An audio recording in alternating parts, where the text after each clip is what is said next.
Assalamualaikum warahmatullahi wabarakatuh. Waalaikumsalam. Alhamdulillahirabbil alamin wa bihi nasta'inu ala umuri dunya waddin. Asyhadu an la ilaha illallah wahdahu la syarika lah wa asyhadu anna Muhammadan abduhu wa rasuluhu wa la nabiyya ba'dahu.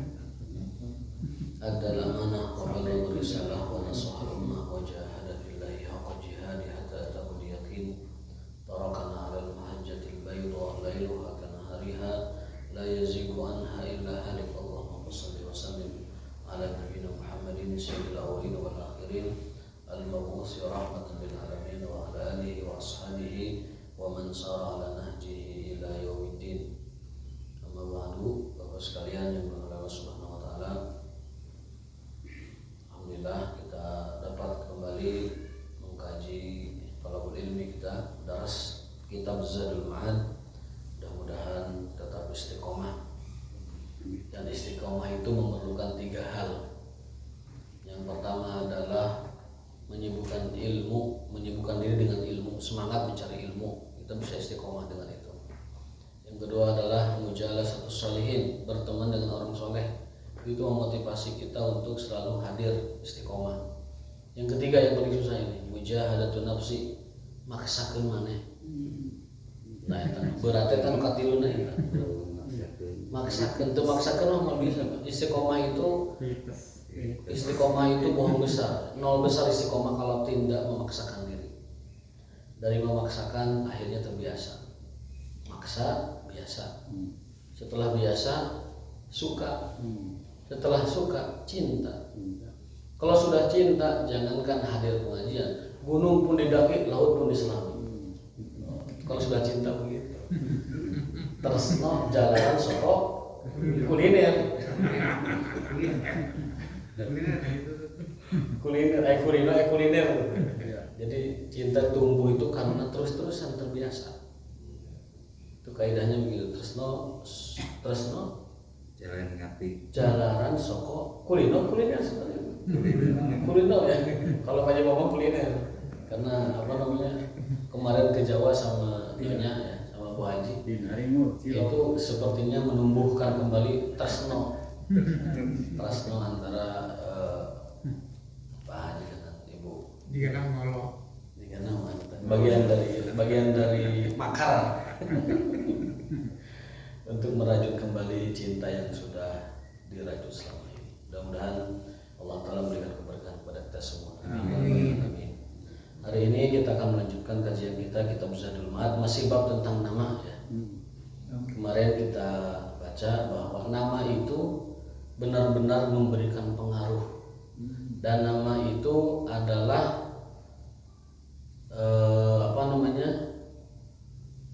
panggilan yang akan nanti dipanggil oleh Allah di hari yaumil akhir kelak. Fulan bin Fulan itu akan dipanggil dengan namanya. Jadi bohong besar atau dusta besar orang yang mengatakan bahwa manusia itu punya nama ruh, punya ayah ruh, punya bapak ruh, nanti dipanggil di akhirat adalah nama rohani kita. Itu adalah tidak benar. Kita akan dipanggil dengan nama kita sendiri. Fulan bin Fulan, begitu hadisnya. Bukan nama ruh siapa. Karena ada orang sekarang mengedarkan di masyarakat pemahaman baru bahwa kita ini punya nama ruh. Rizki itu nama duniawinya, ada nama ruhnya. Misalkan Abdul Ghafur, itu saya tentu terang. Tangke dipanggil nanti nama ruhnya katanya. Rizki itu ruhnya beda lagi namanya. Tapi itu klaim itu sama sekali tidak berdasar. Pertama tidak ada dalilnya, yang kedua itu adalah ngarang-ngarang. Dibantah sendiri oleh orang yang menulis kitab itu bahwa saya tidak pernah mengatakan demikian. Tetapi orang-orang bawahnya, orang-orang setelahnya itu menisbatkan kepada beliau bahwa ada nama ruh setiap nama kita. Ya, jadi kita akan dipanggil dengan nama kita di dunia, Fulan bin Fulan, bukan ruh bin ruh, bukan. Fulan bin Fulan. Jadi kemarin yang kita pelajari seperti itu, bahwa setiap nama itu adalah memiliki pengaruh, memiliki arti, memiliki dampak efek ya, kepada yang dinamainya. Ya, balil asma'i ta'thirun fil musammayat. Bahkan nama-nama itu memiliki pengaruh atau Maka Nabi SAW senantiasa merubah nama orang. Kalau namanya itu tidak memiliki arti positif atau nama itu tidak memiliki arti yang baik, beliau selalu rubah. Suatu hari ada yang tidak mau dirubah, akhirnya dia hidup sengsara. Ya, kemarin kita jelaskan ada orang namanya Hazan. Hazan itu sedih. Kan kita berdoa Allahumma minal hammi wal hazani. Kita berlindung kepada Allah dari hazan, sedih. Nih ada orang namanya Hazan, dirubah oleh Rasul dengan Sahla. Dirubah dengan Sahla, tidak mau. Akhirnya orang itu hidupnya hazan terus, sedih terus, nelongso. Sahla itu mudah, gampang, urusannya itu ringan. Makanya ada doa, Allahumma la sahla illa ma ja'altahu sahla. Kalau kita punya urusan, punya hajat, punya proyek, punya sesuatu yang susah ditembus, punya sesuatu yang susah digapai, atau tidak bisa dilaksanakan, tidak bisa diaplikasikan, doanya adalah Allahumma la sahla illa ma ja'altahu sahla. Ya Allah, Engkaulah yang menjadikan segala sesuatu mudah, dan hanya Engkau yang bisa memudahkan segala sesuatu.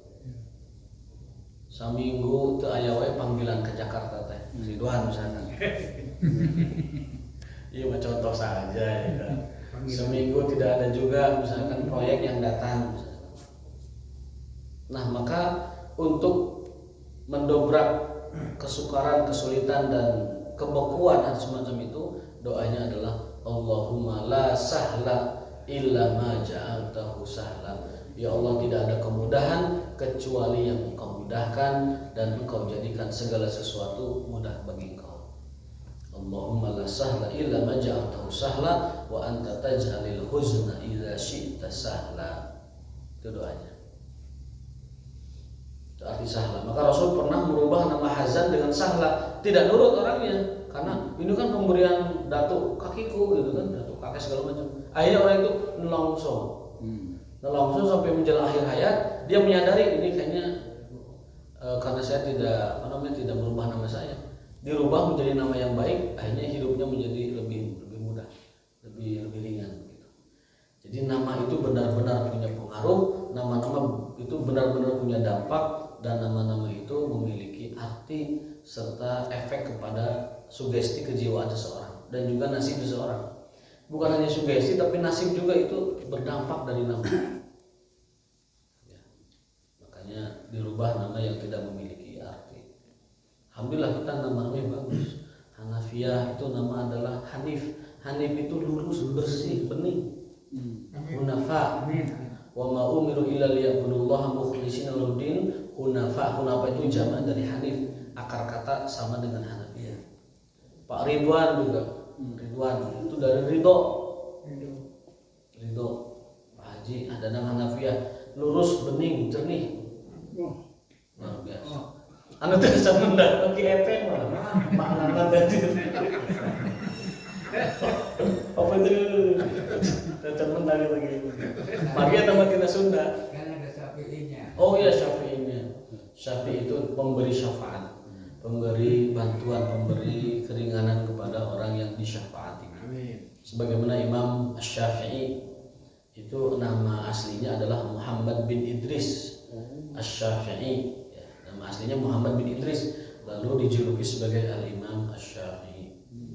Kalau KPN sudah langsung Asy-Syafi'inya, luar biasa itu. Mudah-mudahan menjadi syafaat bagi keluarganya, bagi anak cucunya, dan bagi rekan-rekannya dan juga orang-orang lain. Amin ya rabbal alamin. Itu KPN, jadi ada Syafi'inya.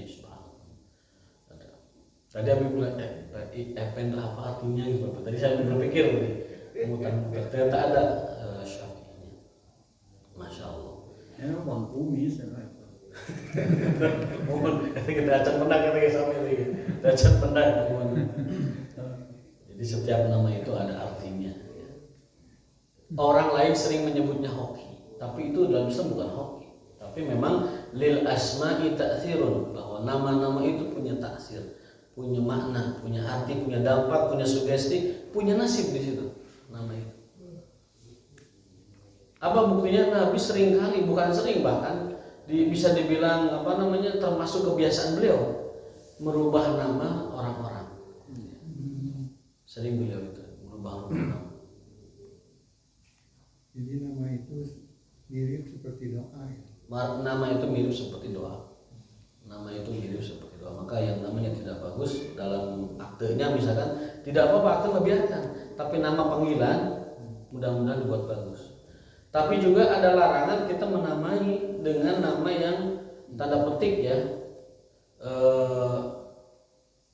menganggap bagus gitu. Contohnya nama itu si Muttaqi, namanya Muttaqin, namanya misalkan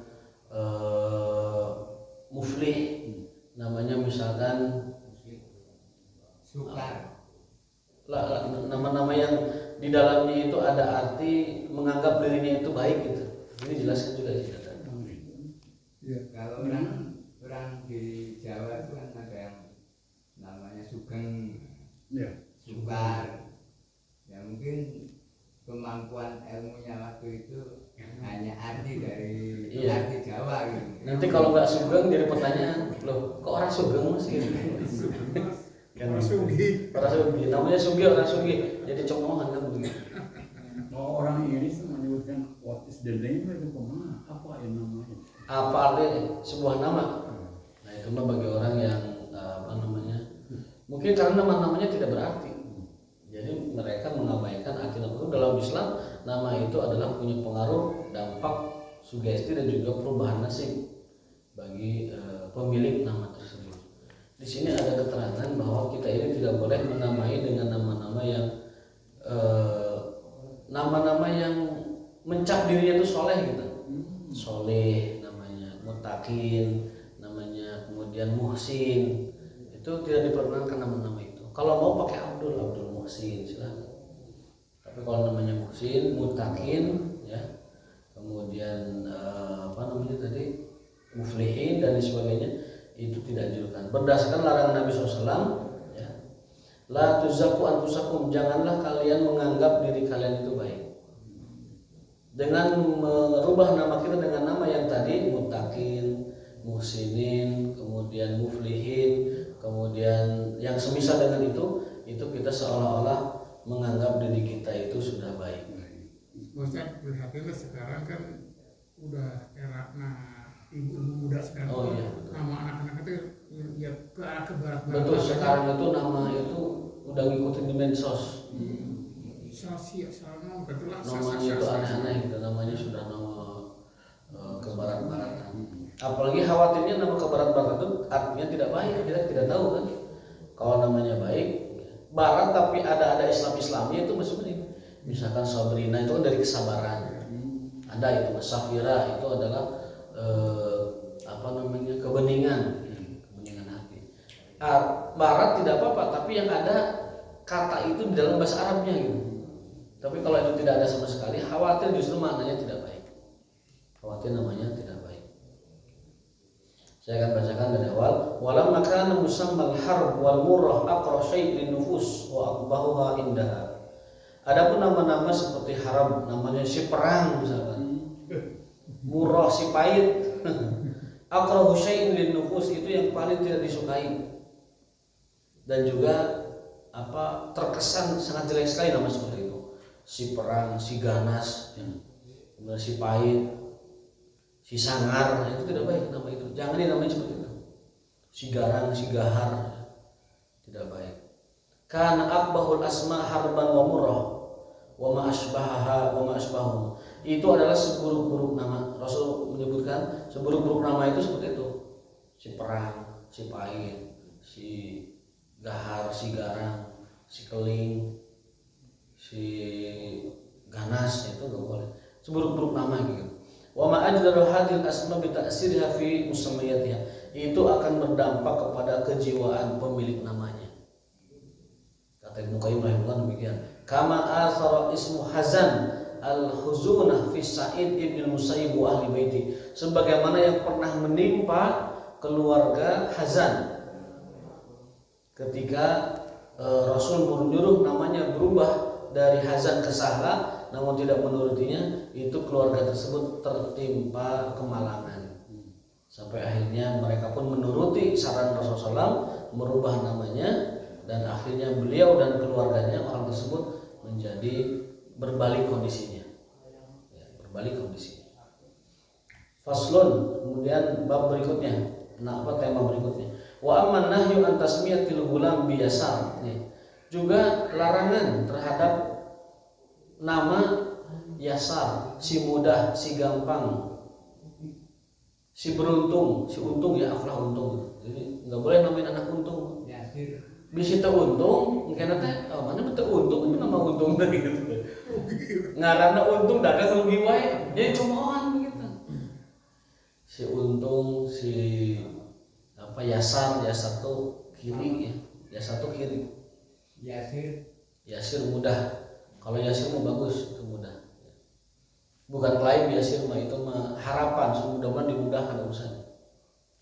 Kalau si untung tuh udah klaim orang yang beruntung gitu kan. Si robah itu si untung kan, robah itu untung.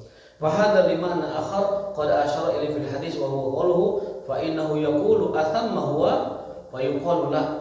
Nabi khawatir kalau nama-nama itu disematkan kepada kita dan anak-anak kita, suatu saat tidak kejadian nama itu, misalkan qadarullah begitu, nanti akan jadi cemoohan orang gitu. Ngaran masih untung, jual bala-bala wae rugi misalkan gitu. Jadi cemoohan gitu. Nabi tidak menyarankan. Fa inna hadhil asma lamma kanat qad tujibu tatayyuran taqrahun nufus wa yasudduha amma fi bisodali dan seterusnya. Jadi khawatir dikatakan a'indaka yasarun aw rabahun aw aflah. Apakah kamu punya keuntungan? Apakah kamu punya keberuntungan, punya segala macam? Kalau dijawab tidak, maka itu akan berdampak buruk kepada sugestinya. Faqtadat hikmatus syari' an yamna'ahu min asbabin tujibu lahum sima'ul makruh. Maka syariat dengan hikmahnya melarang nama-nama tersebut bukan karena nama itu larang dalam arti kata haram, tetapi tidak enak didengar dan juga nanti kalau terjadi apa-apa khawatir itu adalah disalahkan dia dengan namanya. Wa amrun akhar aidan wa huwa an yutalab al musammi muqtada ismihi fala yujadu indahu fa yaj'al dzalika sababan li dhammi wa sabih. Akan jadi cemoohan kalau nama itu tidak kenyataan dalam hidupnya. Tema berikutnya wa amal kunyah, adapun kunyah julukan. Julukan fahiya nau'ul takrim lil mukanna wa tanbihun bih.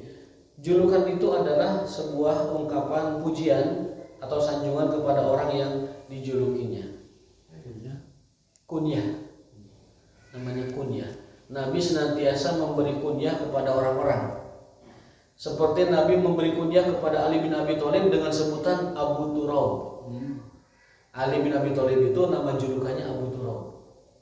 Apa Turab itu? Tanah. Ali itu julukannya si bapak tanah. Maksudnya? Abi Turab. Begini ceritanya. Suatu hari Rasulullah SAW mengunjungi putrinya Fatimah. Ketika Rasul datang ke rumah Fatimah, di rumah itu Fatimah sendirian sedang bersedih. Ditanya, mana Ali? Duka apa? Ambek abdi. Gitu. Ambek abdi duka. Kabur dengan hari itu ke masjid. Ali mau kaburnya ke masjid. Ada yang ulang kabur kemana? Tahu lah ada. Kok ke diskotik? Aduh, nasuhilah. Duka apa? Ke masjid. Akhirnya Nabi nyuruh orang yang lewat jam katanya panglingalikeun ke masjid, si Ali teh gitu. Tinggalikeun itu. Pesuruhnya itu datang. Ternyata Ali bin Abi Thalib kerek ngagoler kitu eta. Ngagoler di masjid ngarengkol. Dalam bahasa hadis Bukhari itu meringkuk tidur.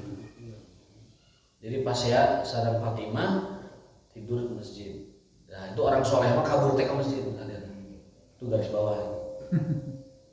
Pas saya kabur karena si Padang ngelintuhan. Pas saya kabur ke warteg ngelintuhan ke tempat ketang pemuda itu ke masjid gitu pas ya. Akhirnya Rasul nyusul, pesuruh lain datang, ya Rasulullah, Ali sedang tidur di masjid.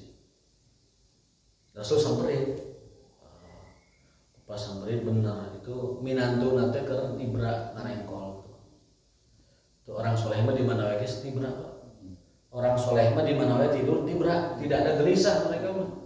Di masjid tibra, di hotel tibra, di rumah tibra, di motor ge tibra. Orang soleh mah di motor ge tibra. Tapi di atas naik motor, di atas di trotoar we Pak. Di trotoar gitu. Kadang-kadang di buah batu dugi ka Muhammad Toha teu karaos ngebleng we tibra we kita. Tapi alhamdulillah ya, mungkin karena sudah biasa. Jadi kan naik kereta ekonomi tibra, anu bangunan lurusnya tibra. Kita ciri orang soleh kita. Naik bus di tol ge bari loncat gitu tibra we itu orang soleh. Bayang Pak, ka Jawa kieu diukna Pak. Itu kalau masih muda mungkin ya, kalau sudah sepuh nggak akan kuat nih. Bisa-bisa keram punggung nanti kan baik. Orang soleh itu di mana? Rasul Ali bin Abi Thalib tibra di masjid Ar-Raihol begini. Datang Rasulullah. Karena saking tibranya Ali bin Abi Thalib itu debu masjid ke mukanya, debu tanah itu kan dulu karpet tidak di apa? Masjid tidak di karpet, hanya tembikar-tembikar itu aja samak besar. Pasir yang kena angin itu ya kemana-mana. Nah, mukanya itu penuh debu. Oleh Nabi dibangunin. Ali, bangun. Setelah bangun, ya Abu Turab, pulanglah ke rumahmu. Temui Fatimah. Nabi menyuruh, wahai Abu Turab, itu panggilan itu. Wahai Abu Turab, hei bapaknya tanah, hei orang yang dilingkup dengan tanah, hei orang yang ditutupi oleh debu, pergilah ke rumahmu, temui Fatimah. Nah itu menantu dengan mertuanya luar biasa. Menantunya tibra di masjid disamperkan ke mitahana. Jah, weh Abu Fatimah ngatosan. Orang ditanya. Orang mah ditanya ke mitahana, kalau kabur deh, lebih jauh orang. Aduh gitu, apalin di masjid di mana apalinnya? Ternyata ada berita bahwa tadi pesuruhnya kan disuruh dulu, Nabi juga ngetes dulu, kirim orang ke sana ada nggak betul di sana. Hingga pas ke masjid masih ada. Itulah sisi kemanusiaan peri kehidupan Rasulullah SAW dengan para sahabat. Nah, kemudian Ali pulang. Setelah pulang itu akrab lagi Ali dengan Fatimah. Jadi yang namanya rumah tangga itu sekelas Ali bin Abi Thalib dan Fatimah saja itu ada pagetroknya, ada pasiannya. Padahal dua pasangan ini adalah pasangan yang disebut sebagai pasangan paling ideal dalam sejarah Islam. Bahkan di dalam doa-doa pernikahan kan begitu. Allahumma alif baina qulubihima kama alafta baina Ali wa Fatimah. Kan gitu.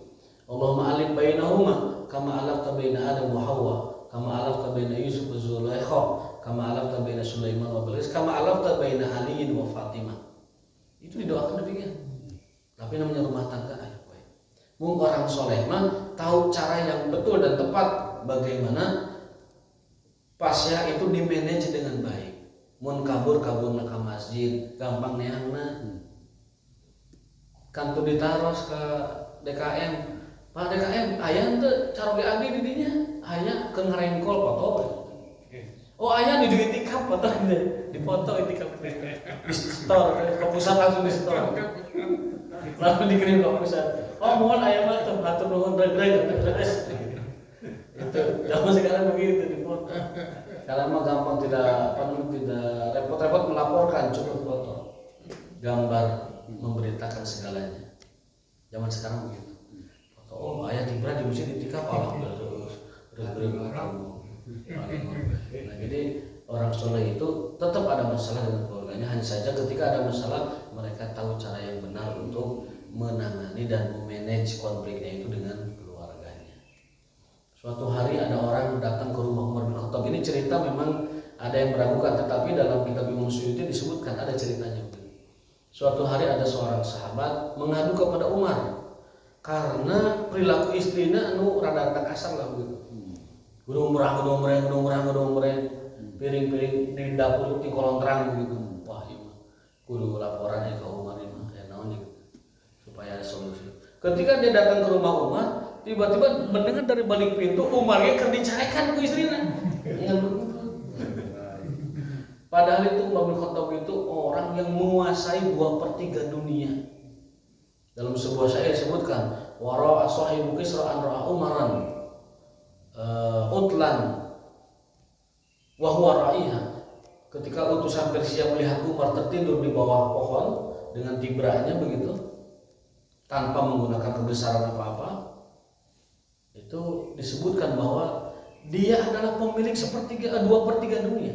Kata orang Persia, dia itu pemilik 2/3 dunia. Dia itu pemilik kegagahan, karisma, wibawa, dan segala macam kebesaran dari imannya, dari perawakannya, dan juga dari kebijakan-kebijakannya. Tapi diharapkan istri nama ngeluh, Pak. Angger namanya buka polda mah urang enakeun. Dari istri Trotoarnya ditabrak atau Terus lagi ditabrak. Nu nilangnya dicarekan geus. itu bagus dasar. Trotoarnya ditabrak gara-gara sampai ke istri. Jadi itu apa namanya begitu. Orang-orang besar dulu pun sama begitu. Akhirnya orang ini yang mau mengadukan masalah istrinya ke Umar balik lagi. Waduh, Sayyidina Umar lagi kia kok beli orang gitu. Belum seberapa. Nah ini memang fakta dari ribuan tahun yang lalu, bahkan dari masa-masa terbaik manusia, masa sahabat, memang ras terkuat di bumi ini memang gak ada bandingannya. Para ibu-ibu, emak-emak ini memang gak ada bandingannya. ketika itu istri Umar berapa orang sih? Nah, saya kurang tahu datanya berapa ya, entah 3 atau entah 2. Yang jelas lebih, yang jelas 1 lebih lah gitu. Kan masalah nanti jejak.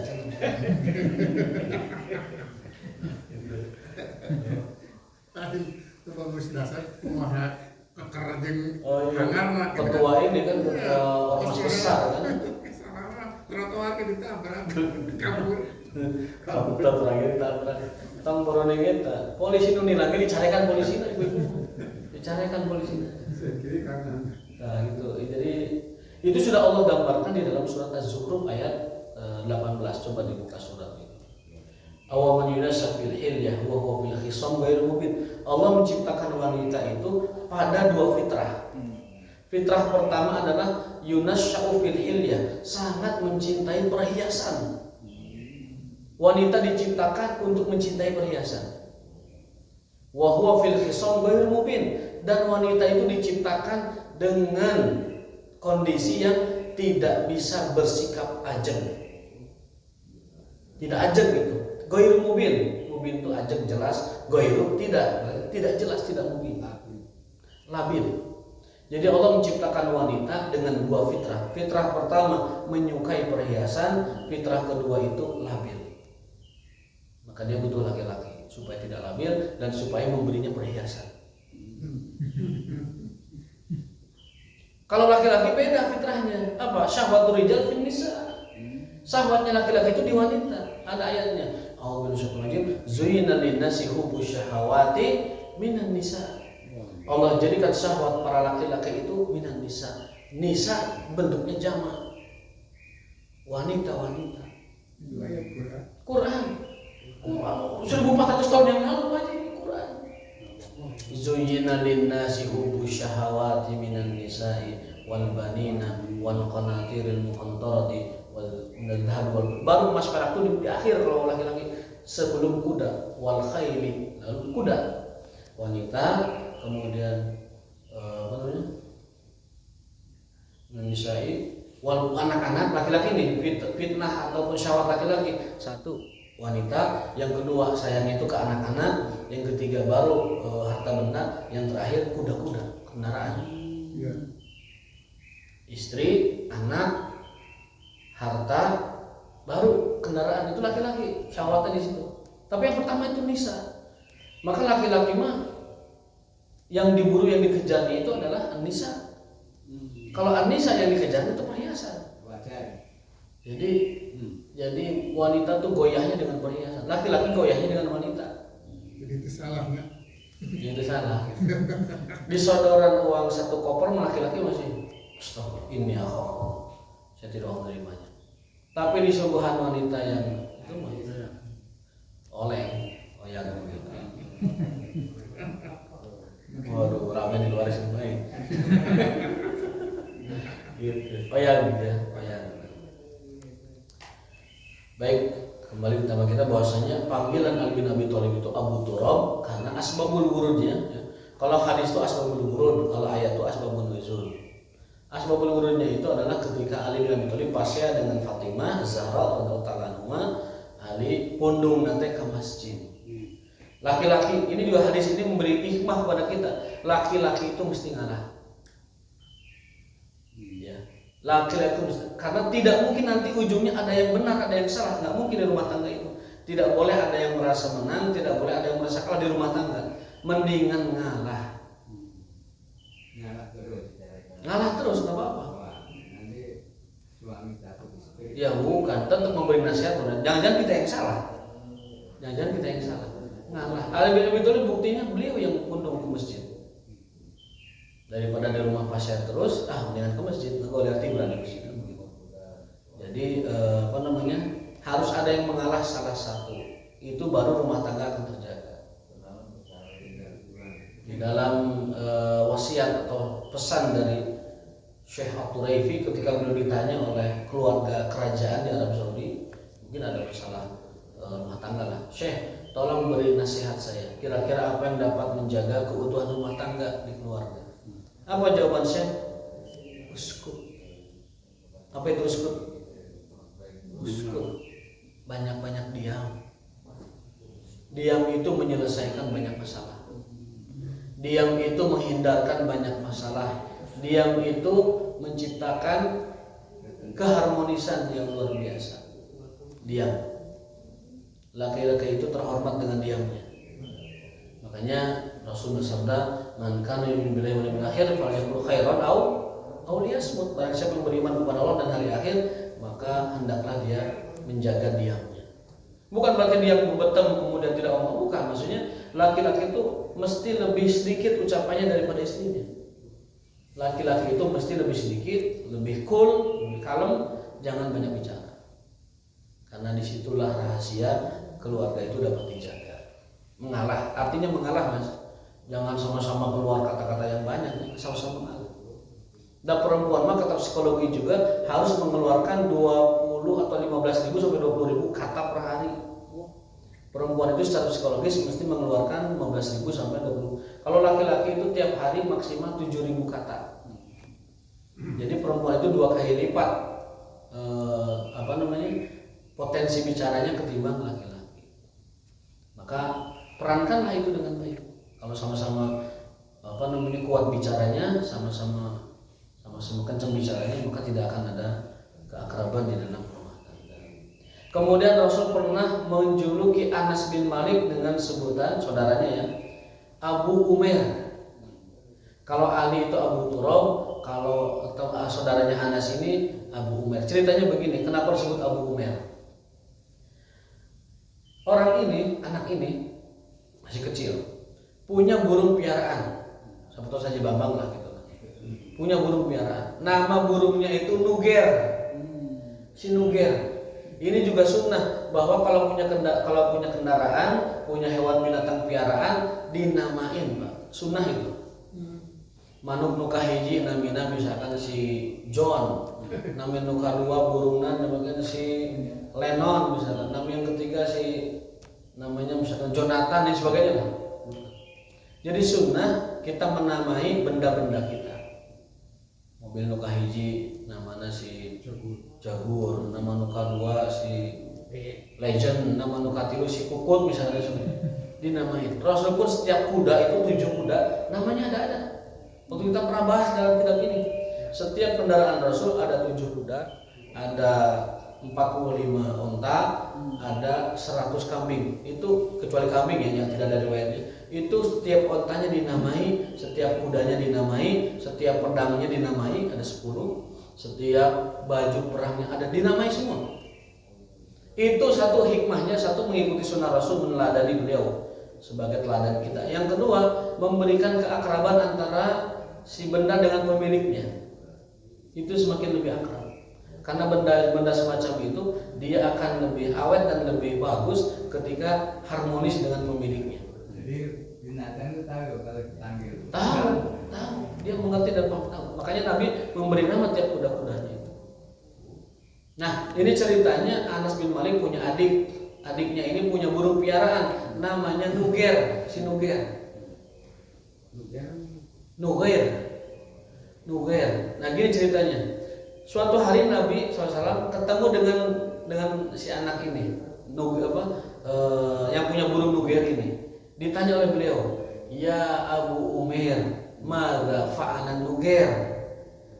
Hai Abu Umair, apa yang telah dikerjakan si Nuger itu? Jadi Rasul mencandai anak kecil dengan memanggilnya Abu Nuger karena dia Abu Nuger karena dia punya burung namanya Nuger. Dipanggillah dia Abu Umair. Jadi Rasul memberi julukan kepada anak itu dengan Abu Umair karena namanya dekat dengan Nuger. Saat ini kalau memelihara burung itu Boleh Mas, punya burungnya. Kalau enggak burung piit aja. Burung piit. Boleh kita ini memelihara burung, memelihara ikan, tapi tunaikan hak-hak mereka. Karena Nabi mengancam orang yang mati piaraannya tanpa dia periksa, tanpa dia kontrol dengan neraka. Ada sebuah hadis, sahih hadisnya. Dakhalat imra'atun finnar. Ada seorang wanita uzibat disiksa finnar di neraka. Fihiratin, sepele urusannya karena membuat kucing mati.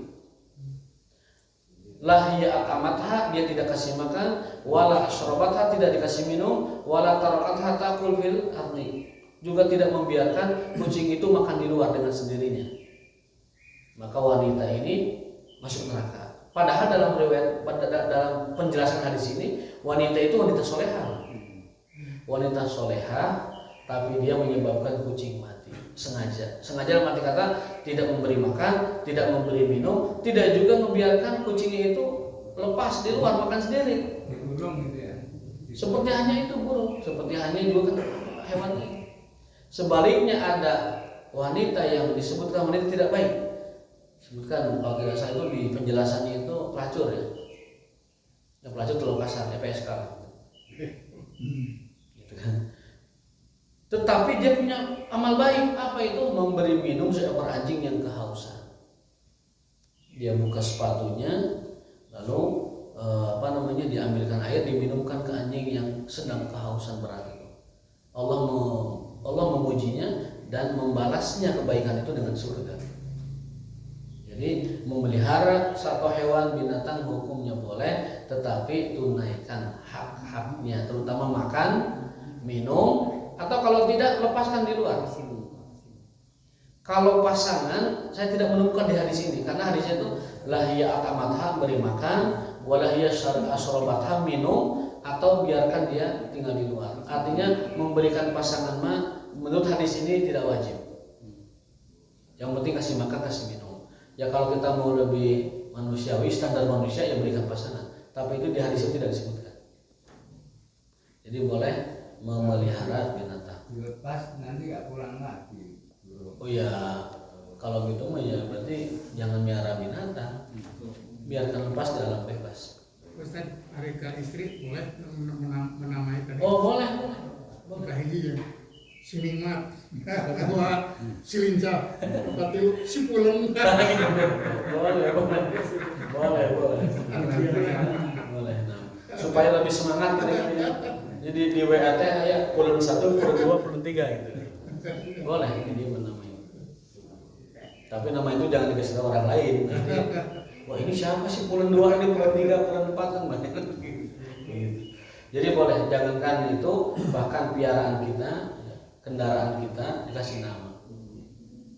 Baik kendaraan yang sifatnya makhluk hidup seperti kuda, atau kendaraan yang sifatnya benda mati, motor. Motor ada 3 namain, si anu. Mobil ada lebih dari 1 namain, si A, si B, si C dan seterusnya. Karena itu memberi keakraban dan juga sunnah, terutama dari Rasulullah SAW. Jadi saudaranya Anas ini namanya Umair, dia punya burung namanya Nuger. Rasul mencandainya, ya Abu Umair, madza fa'ala Nuger? Wahai Abu Umair, apa yang telah dikerjakan oleh Nuger itu? Nabi senang bercanda dengan anak-anak supaya memberikan keringan, keceriaan kepada anak-anak. Nuger itu artinya apa sih? Ya, Nuger itu artinya. nuger itu nama burung nggak ada artinya. Oh, Nuger itu nama burung nggak ada artinya. Maka nama-nama burung pun tidak perlu ada artinya. Ya, si Japati, si siapa nggak bebas ini silakan. Wakana Rasulullah takniyatu man lahu waladun. Rasul juga biasa mengkunyah, menjuluki seseorang baik yang punya anak dengan nama anaknya ataupun yang tidak punya anak tapi dengan sifat yang melekat padanya. Contohnya anak pertama Hamzah, maka bapaknya Rasul panggil ya Aba Hamzah, wahai Abu Hamzah. Kalau misalkan tidak dengan nama anaknya, dipanggil dengan sifat yang melekatnya. Misalkan kalau zaman sekarang ya, misalkan ada orang yang rajin banget dia bebersih, rajin banget dia menjaga kebersihan. Kita masih bisa memanggilnya ya Abu Nazofa, wahai bapak kebersihan. Jadi itu bagian dari keakraban dan terutama itu adalah sunnah karena Nabi senantiasa menjuluki sahabat-sahabatnya dengan julukan-julukan yang bagus. Itu disunahkan demikian. Sebagai apa? Sebagai pengganti dari julukan-julukan yang sebelumnya itu julukan itu tidak bagus. Walam yasbut anhu annahu naha an kunyah. Tidak ada dalil sahih yang menyatakan bahwa kunyah itu dilarang. Artinya apa? Kunyah itu hukumnya sunnah, dianjurkan dan tidak ada satupun dalil yang melarang namanya kunyah itu. Jadi tidak ada larangan sama sekali mengkunyah seseorang ataupun sesuatu. Kecuali satu kunyah itu namanya kunyah Abu Qasim. Karena Abu Qasim itu kunyah yang khusus untuk Nabi SAW. Jadi kita ini tidak boleh menamai siapapun dengan Abu Qasim karena itu kunyah khusus untuk Nabi SAW dari putranya namanya Qasim. Nabi itu punya anak 8. Salah satu nama dari 8 itu namanya ada Al-Qasim. Maka Nabi julukannya Abul Qasim. Di banyak hadis disebutkan wahai Abu Qasim, wahai Abu Qasim itu Rasulullah SAW. Orang sekarang tidak boleh menamai dengan itu, tidak boleh menamai dengan julukan Abu Qasim. Fasahha anhu annahu qala tasammu bismi wala takannu bi kunyati. Namailah anak-anak kalian dengan namaku tapi jangan dengan kunyahku. Fakhtalafan nasu bidzalika ala arba'ati aqwal. Di hadis itu ada beberapa pendapat yang perlu dijelaskan. Jadi pada intinya boleh kita mengkunyah nama Nabi Muhammad tapi jangan dua-duanya. Muhammad Abul Qasim misalkan, jangan dua-duanya. Kalau mau Muhammad saja plus namanya berikutnya nama terserah kita. Atau Abul Qasim sepeninggal Nabi boleh, tapi jangan disatukan dengan Muhammadnya. Wallahu ta'ala bishawab wa taufiq billah. Ini adalah tata cara kita orang-orang Islam menamai anak kita, menamai teman kita, diri kita sendiri, juga siapapun kita yang ingin kita juluki atau kita sebut dengan nama-nama. Karena nama adalah doa, nama adalah memberi dampak dan pengaruh, sugesti, dan nama juga merubah nasib seseorang. Bismillahirrahmanirrahim.